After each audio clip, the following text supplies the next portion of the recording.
ہمیں مسئلہ کشمیر اور معیشت کی فکر ہے اور اپوزیشن کو مارچ کی پڑی ہے۔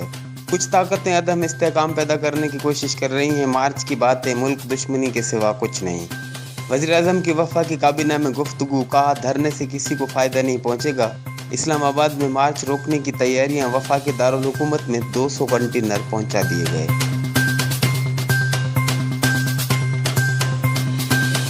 پنجاب حکومت کا بڑا اقدام، ڈپٹی کمشنر کے اختیارات میں اضافہ، ریاست مخالف اقدامات پر ڈپٹی کمشنر کارروائی کا مجاز ہوگا۔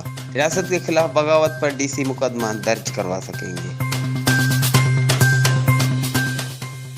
پاکستان اور بھارت کے درمیان کرتارپور راہداری کھولنے کے مسودے پر اتفاق، آج معاہدے پر دستخط ہوں گے۔ بھارت نے $20 فی یاتری سروس فیس کی وصولی کے فیصلے کو تسلیم کر لیا۔ پاکستان کی طرف سے دفتر خارجہ کے ترجمان ڈاکٹر فیصل معاہدے پر دستخط کریں گے۔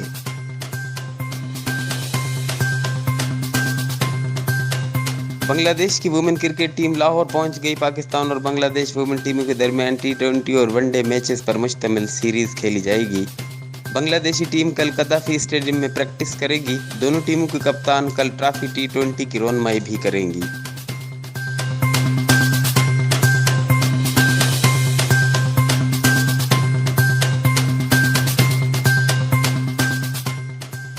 HRJDO نیوز سے اب تک کے لیے بس اتنا ہی۔ مزید خبروں اور اپڈیٹس کے لیے دیکھتے رہیے HRJDO نیوز۔